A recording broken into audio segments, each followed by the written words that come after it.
bangsa ini itu sebenarnya nggak punya dendam berbasis agama gitu. Kita sebenarnya nggak punya musuh. Kita nggak punya musuh, kita nggak punya memori perang antar agama. Seseorang itu dianggap punya jati diri atau tidak, itu pertama dia bergaul dengan siapa dan nilai-nilai apa yang diperjuangkan. Generasi seperti saya kira hampir semua cara pandangnya terhadap berbagai macam persoalan itu dibentuk atau jendelanya itu Gus Dur. Sebuah kelompok masyarakat kalau sudah terlibat di dalam konflik yang seperti itu, yang seperti terjadi di Sampang, yang sudah meletus seperti itu, kemudian ada dendam, itu tidak pernah mudah untuk menyelesaikan. Karakter masyarakat kita itu masyarakat yang harmonis. Ya, bukan masyarakat yang konflik, yang suka konflik. Nah, persoalannya adalah moderasi beragama itu sebenarnya itu adalah program untuk mengokohkan, merawat sesuatu yang sudah hidup di sini. Apa sih kepuasan yang Mas Rum merasakan sebagai bagian yang jadi penyelesaian persoalan ini? Keyakinan Mas Rumadi masuk ke situ, kemudian yakin bahwa ini konflik yang berkepanjangan ini bisa diselesaikan. Itu apa yang membuat Mas Rum yakin? Assalamualaikum warahmatullahi wabarakatuh. Teman-teman, kembali lagi kita bertemu di Jaga Asa Podcast. Melalui podcast ini kita berharap ada asa yang kita perjuangkan, ada harapan yang kita tebar, ada manfaat yang kita petik. Dan hari ini kita kedatangan seorang profesor, tetapi beliau tidak mau disebut atau dipanggil Mas Profesor. Lebih tepat beliau sudah mendeklarasikan diri, panggil saja saya Mas daripada Prof. Ya. Selamat datang Profesor Dr. Rumadi. Terima kasih atas undangannya. Kenapa tidak mau disebut Profesor atau dipanggil Profesor? Mungkin karena situasi ya. Saya ketika mendapat guru besar itu memang dalam situasi yang tidak terlalu mengenakan karena pada masa-masa itu saya mendapat guru besar itu di bulan Desember tahun 2023. Pas akhir pandemi berarti ya? Ya sudah selesai lah pandemi. Tapi pada masa-masa itu memang banyak kritik terhadap kampus.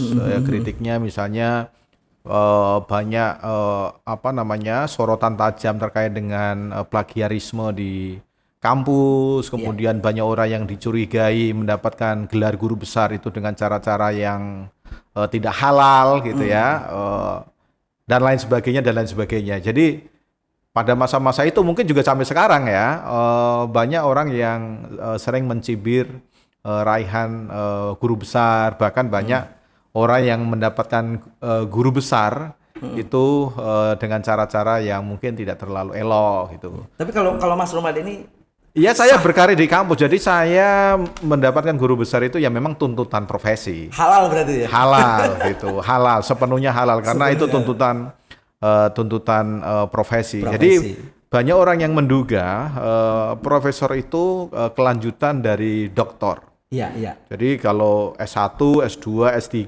kemudian profesor. Padahal kan tidak. Kalau di dalam dunia kampus gelar profesor itu kelanjutan dari lektor kepala. Gitu. Jadi bukan kelanjutan dari S3 doktor. S3. Tidak ada sekolahnya ya. Nah, masalahnya sekarang banyak orang yang tidak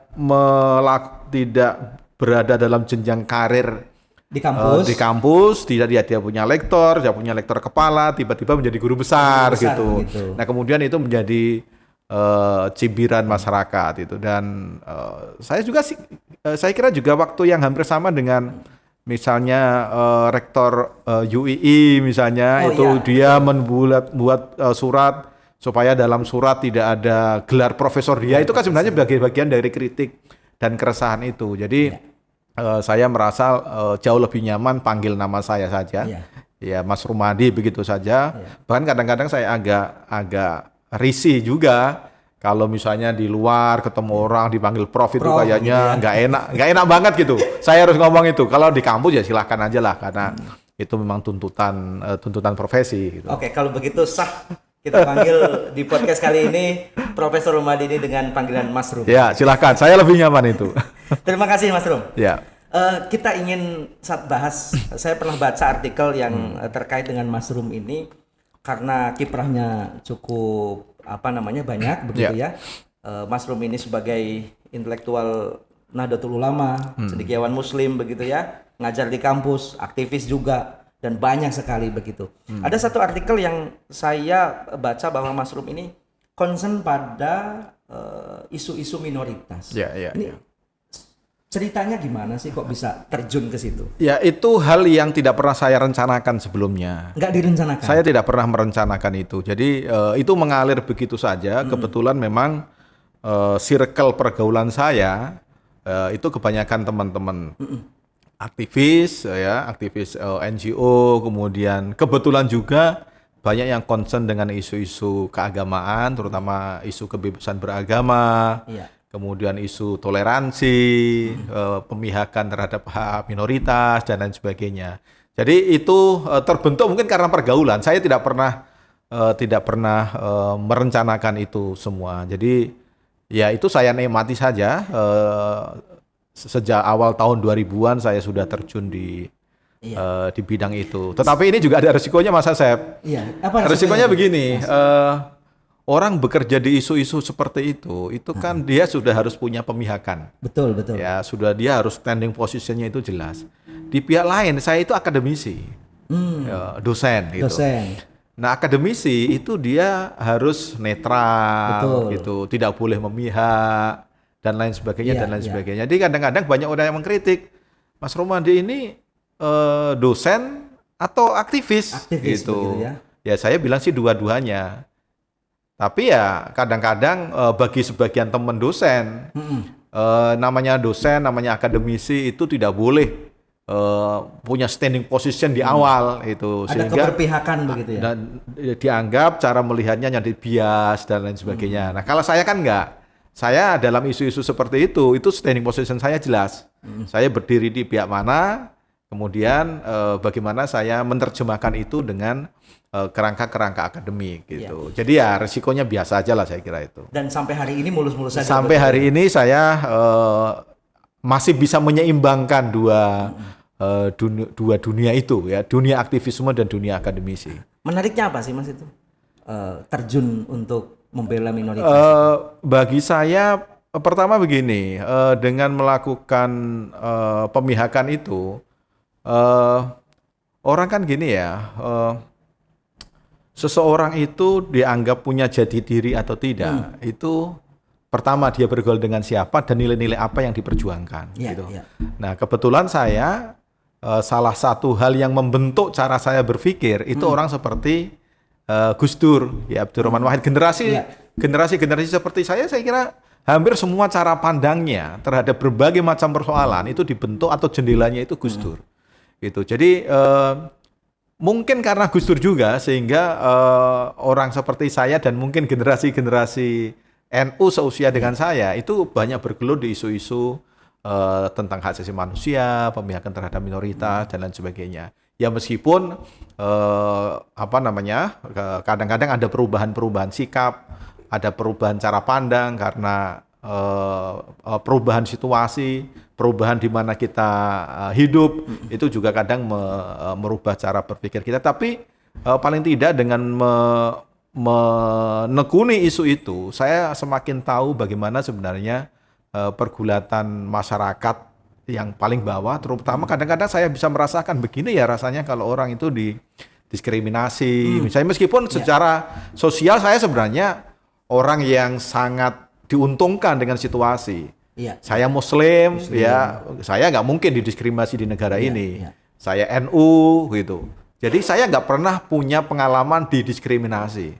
Tetapi begitu saya bergaul dengan orang yang berbeda dengan saya, misalnya, saya baru bisa merasakan bagaimana rasanya didiskriminasi, bagaimana rasanya menjadi korban intoleransi dan lain sebagainya. Jadi ada empati di situ. Secara umum kondisi minoritas di Indonesia ini seperti apa, Mas?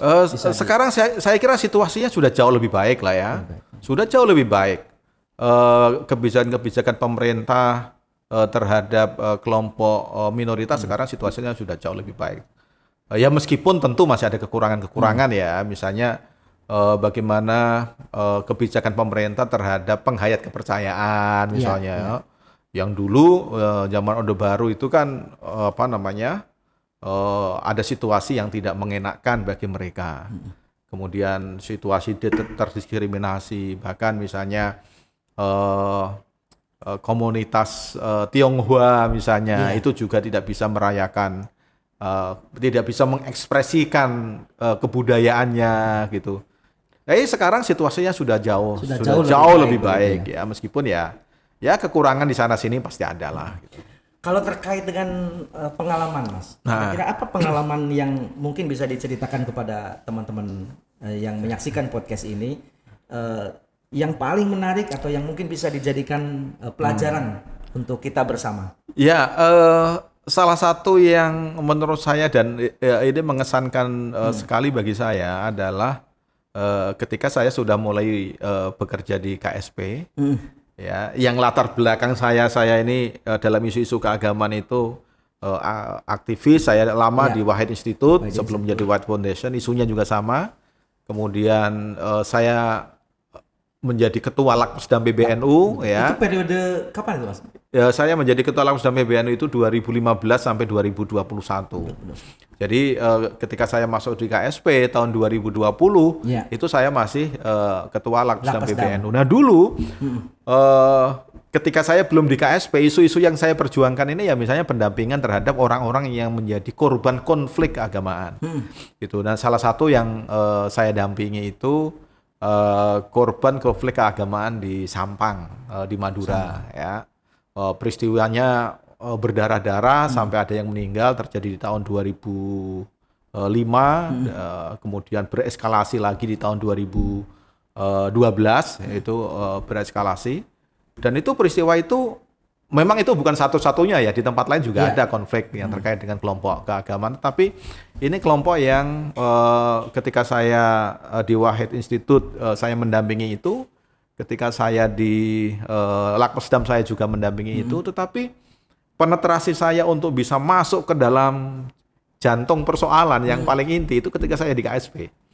Jadi dengan menggunakan privilege yang saya miliki sebagai staf presiden gitu, orang istana lah nyebutnya gitu, saya bisa masuk ke berbagai macam lini pemerintahan, baik yang ada di Pemprov, baik yang ada di kabupaten kota. Saya bisa komunikasi dengan enak ke bupati dan aparat-aparat pemerintah daerah yang lain itu. Yang itu kemudian bisa menimbulkan trust. Terutama bagi korban yang sudah puluhan tahun itu tinggal di pengungsian.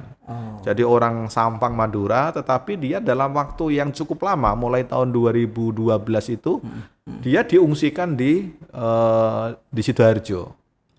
Itu terjadi mulai tahun 2012 sampai tahun 2021.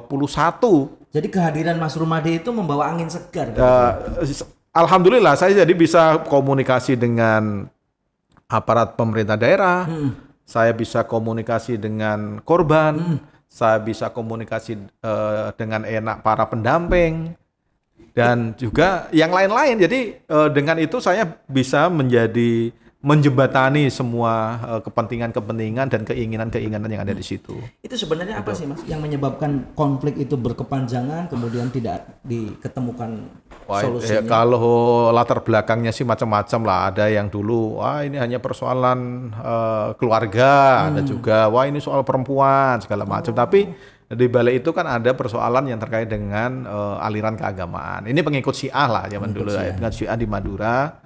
Kemudian ada gesekan-gesekan, ya ada rivalitas aktor dan lain sebagainya yang kemudian. Ketika Mas Rum membela minoritas itu ada nggak yang mencibir? Oh ini bela Syiah juga nih atau? Pada masa-masa awal ada, ya pada masa-masa awal itu hal yang sama sekali tidak mudah. Itu karena kelompok aktivis yang masuk ke wilayah itu sudah banyak banget. Jadi ini wilayah yang mungkin orang menyebutnya ini wilayah yang sudah sangat keruh gitu ya, dengan berbagai macam bukan hanya korban tapi orang-orang aktivis dari Jakarta, dari Surabaya masuk dengan perspektifnya masing-masing, terutama aktivis-aktivis hak asasi manusia dengan menggunakan perspektif hak asasi manusianya, dengan mengatakan ini nggak boleh diusir, ini harus balik lagi ke tempat tinggalnya, negara harus bertanggung jawab dan lain sebagainya. Tetapi kalau mereka misalnya dipaksa untuk kembali ke daerahnya, siapa yang tanggung jawab dengan keselamatannya? Apa aparat keamanan mau atau bisa menunggui terus-menerus dan menjamin keamanannya? Nah, itulah yang kita persiapkan. Bagaimana membangun relasi hubungan sosial yang semula tidak ada komunikasi antara misalnya korban yang ada di pengungsian dengan warga saudara-saudaranya di Sampang.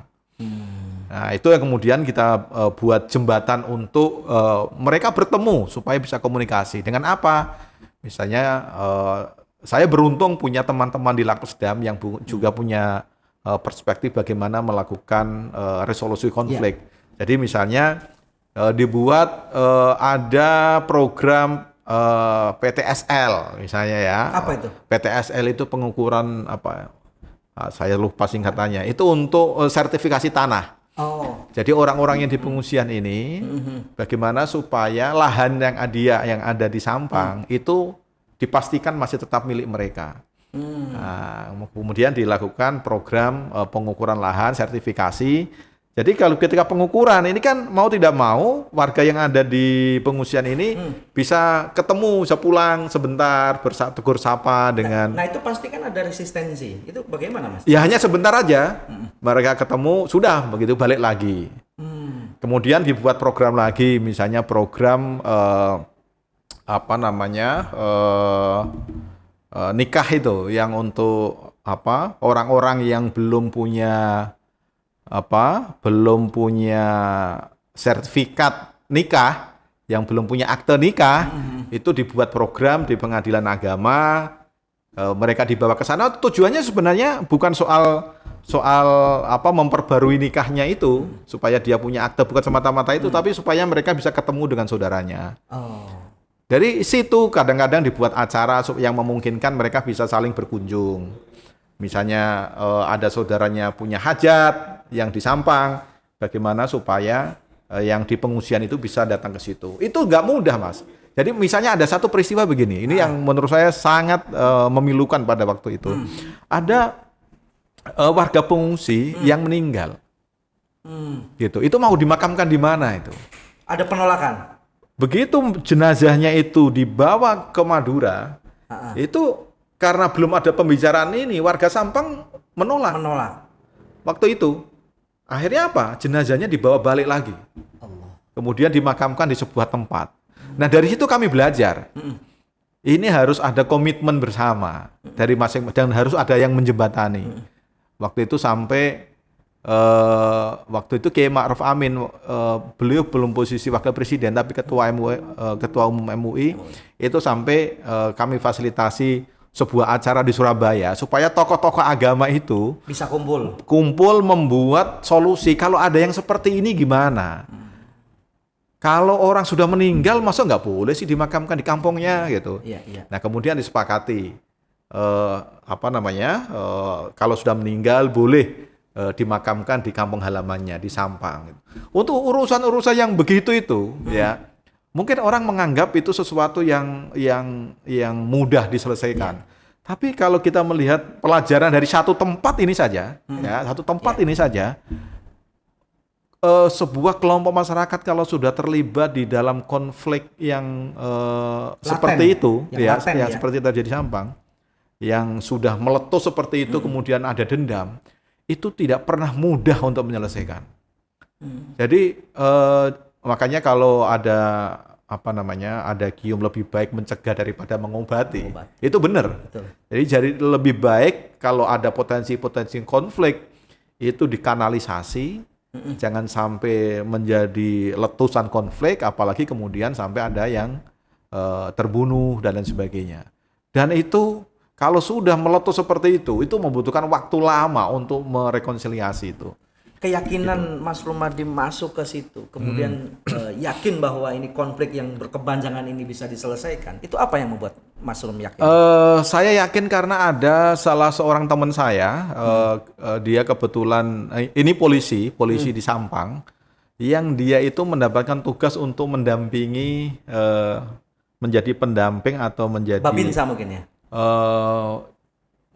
Babin Kamtipmas gitu ya? Saya enggak, dia LO, dia memang orang yang ditugaskan untuk mendampingi pengungsi yang ada di Sampang, yang ada di Sidoarjo. Jadi setiap hari dia komunikasi nih pengungsi ini kebutuhannya apa gitu.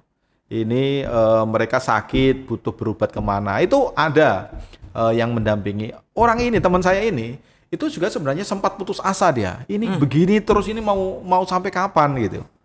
Tapi kemudian ketika saya mulai berinteraksi dengan dia dan saya tahu bukan hanya dari sisi korbannya tetapi pendampingnya ini juga perlu penguatan dan dia mulai ada semangat. Kemudian bupatinya juga memberikan support yang luar biasa sehingga misalnya ada warga pengungsi yang dia sakit butuh berobat, dia nggak punya duit, ini pendamping ini LO ini dia bisa langsung komunikasi dengan bupati, dia bisa membantu gitu. Dan itu dilakukan pelan-pelan banget, termasuk misalnya bagaimana dia merekayasa supaya saudara-saudaranya yang ada di Sampang itu dibuatkan forum supaya dia mau menengok saudaranya yang ada di pengungsian. Hanya menengok saja itu sudah langkah besar itu. Effortnya luar biasa. Effortnya luar biasa. Jadi sudahlah, jangan sampai peristiwa-peristiwa seperti itu terulang, karena begitu terulang untuk merekonsiliasi itu berat banget. Dan saya syukur karena mungkin ya situasinya mendukung lah, pejabat lokalnya mendukung, kemudian dari provinsi juga. Provinsi itu mengeluarkan uang untuk memberikan bantuan bulanan kepada pengungsi itu sudah miliaran, karena setiap orang itu mendapatkan bantuan waktu itu sebulan itu 970.000 apa berapa itu, dan itu dilakukan terus-menerus karena statusnya pengungsi ini. Jadi selama konflik ini terjadi sebenarnya pihak-pihak terkait itu sudah berupaya begitu. Sudah berupaya dan mereka kadang-kadang nggak ngerti ini sampai kapan ini gitu. Selesainya gitu. Makanya kemudian waktu itu kami dari KSP mendapatkan arahan dari pimpinan ini harus ada proses untuk mengakhiri pengungsian. Jadi titiknya itu. Jangan sampai ada lagi orang yang statusnya mengungsi di negaranya sendiri. Dan itu berakhir benar-benar selesai itu kapan itu, Mas? Jadi ada blessing in disguise, Mas Asep. Jadi saya juga nggak pernah merencanakan ini. Tiba-tiba orang yang berkonflik itu, yang Syiah itu, tiba-tiba dia punya punya keinginan untuk kembali ke Sunni. Itu benar-benar blessing in disguise. Itulah yang kemudian memudahkan semua prosesnya. Dan proses itu dibuat acara yang cukup besar di Sampang. Ada seremoninya, dihadiri para kiai, bahkan ada beberapa kiai yang hadir. Ada Gus Kikin dari Tebuireng juga hadir. Kemudian Kiai Kafa dari Lirboyo juga hadir gitu. Kenapa Kiai Kafa? Kenapa Kiai Gus Kikin hadir? Itu karena beberapa anak-anak pengungsi ini ada yang mau dipondokkan di Tebuireng, ada yang mau dipondokkan di Lirboyo gitu. Dan saya terus terang nggak menduga kalau pesantren sebesar Lirboyo dia mau menerima anak-anak pengungsi yang dari keluarga ex-Syiah ini gitu. Dan itulah yang kemudian memudahkan semuanya. Ya meskipun tetap saja ada orang yang masih curiga, wah ini takiyah itu, dia hanya pura-pura gitu. Ya, dia hanya pura-pura gitu. Supaya untuk selamat aja gitu. Nah, saya sebenarnya bisa memahami orang yang punya pikiran seperti itu, tapi saya mulai yakin itu begini, Mas. Kalau itu hanya terkait dengan orang tuanya, mungkin dia bisa takiyah. Tapi kalau dia sudah melibatkan anak, gitu. Misalnya ada anaknya yang dulu sekolah di sekolah A yang dianggap berafiliasi ke Syiah, kemudian dia tarik, dia pindahkan gitu. Nah, saya memfasilitasi itu semua, termasuk yang ada yang mau kuliah di UIN, misalnya ada yang di UIN Surabaya, ada yang di UIN Malang. Nah, kebetulan saya punya hubungan yang relatif dekat lah dengan rektor UIN Malang, dengan rektor UIN Surabaya, kemudian orang tua ini saya fasilitasi untuk ketemu bagaimana supaya anaknya ini bisa kuliah di UIN Malang, bisa kuliah di UIN Surabaya gitu. Jadi situasi itu yang kemudian memudahkan semua. Dan jadi selesai semua begitu ya? Ya 100% sih belum, cuman situasinya sekarang pengungsi ini yang dulu sulit untuk pulang ke Sampang, sekarang kapanpun dia mau pulang ke Bebas. Sampang bisa Diterima. begitu. diterima, sudah nggak ada masalah. Yang sudah punya rumah dia boleh Boleh. balik lagi ke Sampang dan tinggal di rumah itu. Yang belum punya rumah, nah sampai kemarin berakhirnya periode saya itu masih ada proses pembangunan dari dinas perumahan, ya bantuan dari dinas perumahan di Jawa Timur untuk membangunkan rumah bagi para pengungsi ini. Jadi prosesnya begitu. Itu membutuhkan waktu hampir 12-13 tahun 12 proses tahun ya, itu, untuk selesai itu. Untuk selesai. Nah, apa sih kepuasan yang Mas Rum rasakan sebagai bagian yang jadi penyelesaian persoalan ini? Saya hanya pertama saya tentu senang karena bisa membantu, ya. Meskipun mungkin apa yang saya lakukan itu tidak ada artinya bagi penderitaan teman-teman yang dulu terlibat di dalam konflik itu, karena pasti penderitaan yang mereka alami jauh lebih perih gitulah. Tapi dalam proses itu paling tidak saya punya jejak lah. Ikut menjaga asa. Untuk menjaga asa. Jadi saya sih berharap ya pertama ada belajar dari situasi itu, dan di tempat-tempat yang lain juga ada konflik-konflik seperti itu. Jauh lebih baik kita mengkanalisasi kalau ada potensi-potensi, jangan sampai meledak lah, tapi dibuat kanalnya. Tapi kuncinya kalau saya lihat di berbagai macam daerah, kuncinya itu di pemerintah daerah, Mas. Di bupati. Yang harus dilakukan oleh pemerintah daerah? Mereka harus pertama, kalau peristiwa itu belum terjadi, dia harus punya kemampuan untuk membaca situasi dan bagaimana cara membuat kanalisasi. Dipetakan begitu. Dipetakan, kemudian bagaimana cara mengkanalisasi.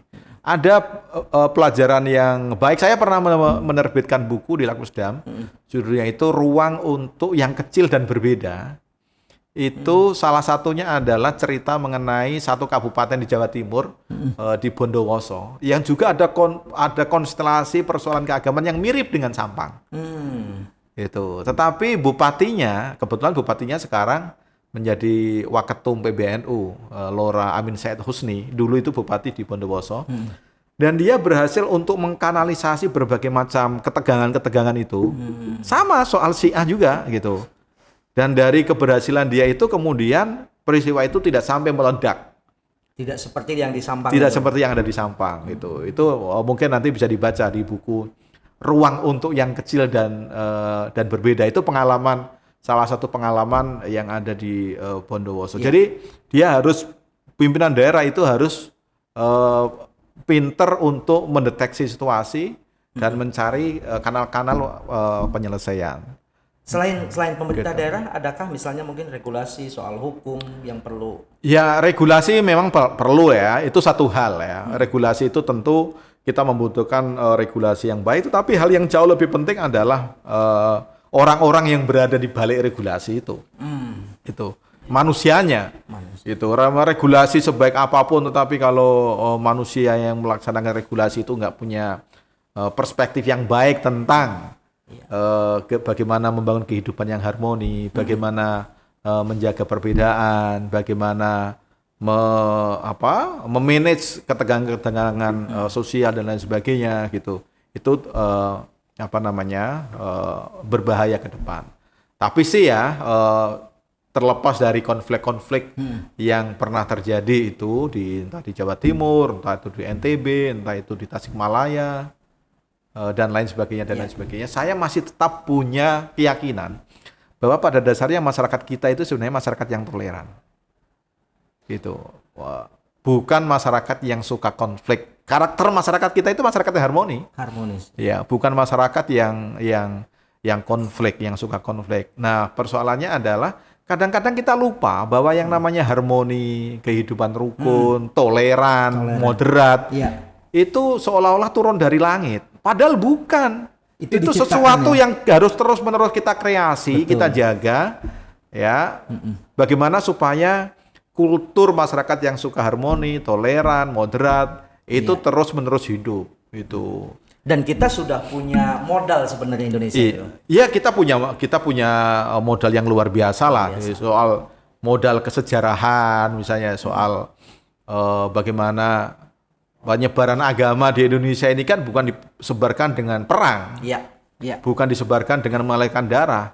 Mungkin ini kita anggap biasa, tetapi sebenarnya karena kita nggak punya memori perang antar agama, bangsa ini itu sebenarnya nggak punya dendam berbasis agama gitu. Kita sebenarnya nggak punya musuh. Kita nggak punya musuh, kita nggak punya memori perang antar agama. Itu beda dengan misalnya Islam disebarkan di Spanyol, misalnya dulu kan disebarkan dengan perang tuh. Jadi memori perang, penaklukan Islam dengan menggunakan tentara itu masih tersimpan di dalam memori banyak orang-orang Eropa. Nah, Indonesia itu kita nggak punya pengalaman itu. Jadi kita nggak punya dendam. Berdasarkan meskipun agamanya gitu. Beragam begitu. Meskipun agamanya beragam. Yang Muslim dengan non-Muslim begitu ya. Ya itu sesuatu yang sudah kita kita hayati sebagai bagian dari praktek kehidupan sehari-hari, dan kita karena kita nggak punya sejarah perang antar agama, jadi kita jauh lebih rileks di dalam beragama. Dan konon katanya kayak NU Muhammadiyah juga sekarang udah rileks, Mas. Ya. Sudah tidak memperdebatkan lagi soal kunut. Karena sudah sama-sama nggak sholat subuh ya. Sama-sama nggak sholat subuh gitu. Oke, Mas Rum. Menarik. Ke depan kira-kira apa yang mungkin bisa bisa disampaikan oleh Mas Rum untuk generasi muda begitu. Bagaimana pentingnya urgensi keberpihakan kita terhadap kaum minoritas ini. Karena tadi Mas Rum bilang bahwa kebersamaan, keberagaman, harmonis ini harus selalu kita pertahankan. Masa sih tidak ada aktivis-aktivis yang mau melanjutkan begitu? Kira-kira apa? Ya banyak lah. Saya kira saya sudah mengamati sekarang anak-anak yang concern dengan isu-isu seperti itu banyak. Apalagi misalnya pemerintahan punya program moderasi beragama yang juga menyentuh ke kalangan anak-anak muda. Itu sebenarnya program untuk menyadarkan bahwa yang namanya toleransi, moderasi itu harus dirawat, tidak turun dari langit gitu. Dan saya kira anak-anak muda juga harus memahami itu. Jadi kita bisa hidup seperti sekarang ini, bisa sholat dengan leluasa, pengajian di jalan-jalan gitu. Itu bukan sesuatu yang turun dari langit gitu. Itu situasi yang dikonstruksi melalui sejarah yang panjang gitu. Jadi sekarang ini kita menikmati seolah-olah itu kita anggap taken for granted gitu ya, seolah-olah ya terjadi begitu saja, padahal enggak. Ini adalah konstruksi dari kesejarahan yang panjang yang diciptakan, yang dikreasi oleh para pendahulu kita, terutama para ulama, para tokoh-tokoh agama dan lain sebagainya. Gitu. Tapi kan gini Mas, wah nggak ada uangnya nih, ngapain ikut berjuang kayak gitu? Itu gimana Mas mensiasati soal anggaran, soal dana ketika kita berjuang demi kemanusiaan? Loh, kan tidak berarti kalau tidak ada uangnya itu sesuatu itu tidak penting. Kalau misalnya itu tidak kita lakukan, itu justru akan membawa dampak yang jauh lebih besar. Misalnya kita nggak bisa bekerja. Kita nggak bisa berdagang, kita nggak bisa berbisnis.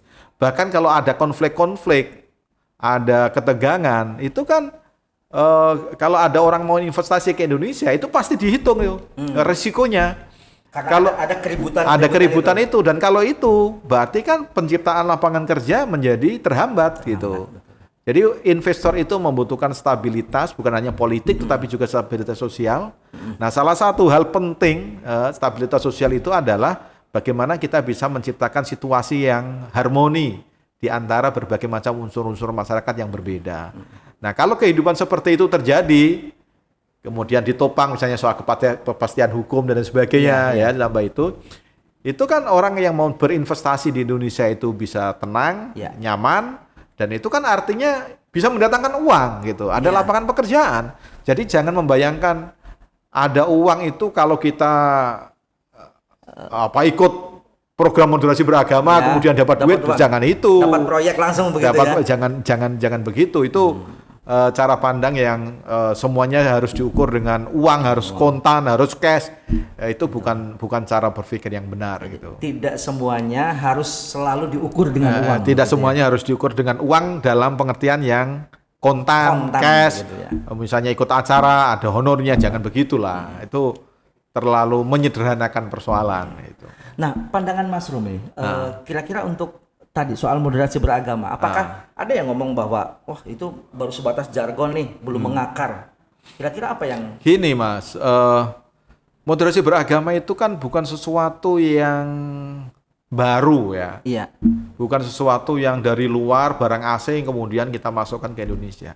Moderasi beragama itu sebenarnya itu adalah program untuk mengokohkan, merawat sesuatu yang sudah hidup di sini.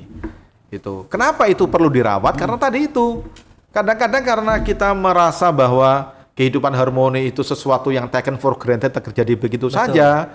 Ketika ada virus baru misalnya ya, ada paham-paham keagamaan baru, ada yang beda, kemudian apalagi yang misalnya membawa paham-paham yang mendistruksi kehidupan sosial, yang mudah mengkafirkan orang, itu kalau orang tidak punya daya tahan itu dia bisa terpengaruh loh. Termasuk misalnya paham-paham ideologi keagamaan yang mempertanyakan soal dasar negara, kamu ikut mana yang kamu ikuti, Islam atau Pancasila? Begitu. Terjadi perdebatan. Terjadi perdebatan itu kalau orang nggak diberikan pemahaman, dia akan terdistraksi tuh otaknya. Iya ya, ini ikut Pancasila atau Islam ya, kan lebih.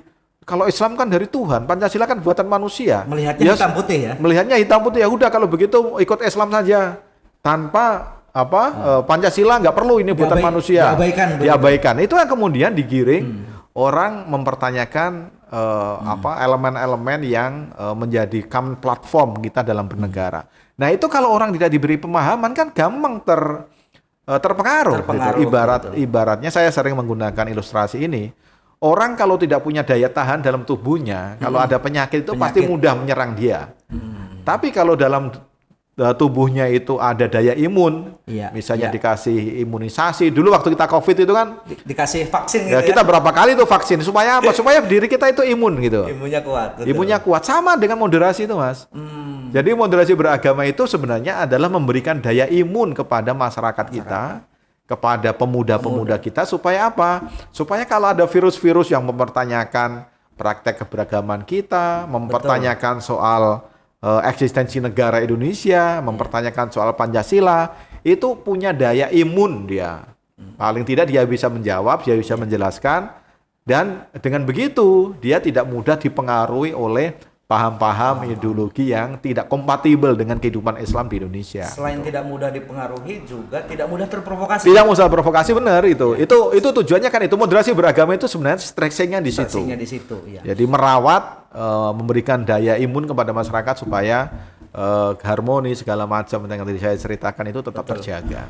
Ya, jadi pokoknya Indonesia ini kalau dari tadi yang disampaikan oleh Mas Romade ini masih ada asa. Masih ada. Kita tetap kita harus terus menghidupkan hope, ya, harapan, asa itu tetap harus hidup, karena orang kalau sudah tidak punya asa itu ya dia nggak ngerti lagi. Makanya kalau dalam beragama itu ya, kalau dalam Islam ada paham tentang akhirat. Ya. Semua agama pasti punya paham tentang hari akhir dan hari pembalasan itu. Itu kan sebenarnya asa. Asa, karena tidak bisa dilihat juga. Tidak dilihat juga, tetapi dia punya keyakinan bahwa ada masa depan yang akan saya nikmati sesuai dengan apa yang kita lakukan. Kalau kita melakukan hal yang baik, ya nanti kita akan memetik perbuatan yang baik yang kita lakukan.